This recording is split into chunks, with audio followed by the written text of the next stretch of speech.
We've spent a lot of time talking about the Oregon governor's race, but there's a lot of other notable races happening that we don't want to overlook. For instance, in May, Portland voters will choose a new city auditor. Now, don't turn the channel just yet. I know it can sound boring to some of us, but it's actually a really important and super interesting job. You might be asking, what exactly does a city auditor do? Well, to put it simply, they are the city's independent watchdog with an eye out for waste and mismanagement. They're supposed to be impartial, so they don't answer to the city council or the mayor.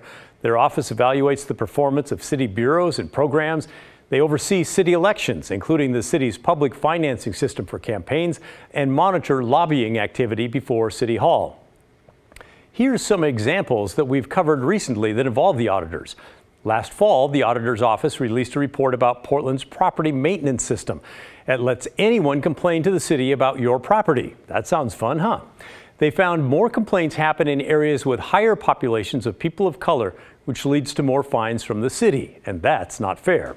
I spoke with a homeowner who got caught up in all this because his house needed repairs. I kept on getting fines, and they kept on going up, and it was overwhelming for me, and so I couldn't keep it up. So I got up to $30,000. How much? $230,000.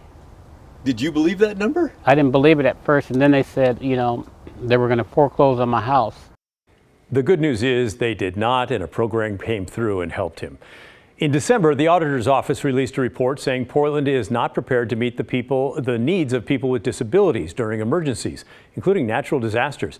They said the city does not have plans in place to notify people with disabilities about the emergencies or even to make sure they can be evacuated. And then just last month, a new city audit found that Portland's approach to collecting taxes, fines, or fees can be inconsistent, confusing, even downright harmful. Check this out. Each bureau has its own way of collecting money, and some have used third-party debt collectors that tack on interest and fees to the unpaid bills. So you can see the auditor oversees a lot of important issues that affect a lot of people. But now you might be asking, well, okay, but how do I decide who to vote for Portland's next auditor? Good news, you're in the right place. There's two candidates running. Simone Reddy is a senior management auditor at Metro and used to be a staff auditor with the state of Oregon. Brian Setzler is a licensed certified public accountant who previously worked as an auditor for two international accounting firms and for Washington's Department of Revenue. That's Washington State. Laurel Porter talked to both of them on Straight Talk this week about what their priorities would be. I would really bring a risk-based approach to selecting topics for audit. That means choosing topics that are posing the highest risk to the public's health and safety, as well as considering the financial risks and risks to complying with laws and regulations. I would also consider issues that are of concern to city employees and the public. Those would be issues that you mentioned, such as the homelessness crisis in Portland. That seems to be the most pressing issue facing our community. And that's one that some local audit shops, including the Metro Auditor and the city and county auditor, have already looked into. So I'd want to continue that work.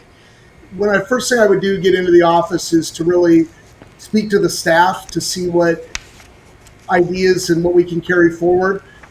Like Simone, I too would bring a risk-based approach. One of the ideas I have is to use a decision matrix to help make the decisions of what we're auditing transparent and to show the criteria of how we're choosing what we audit. Very interesting, by the way. Sorry, Simone, for mispronouncing your name. Please don't audit me.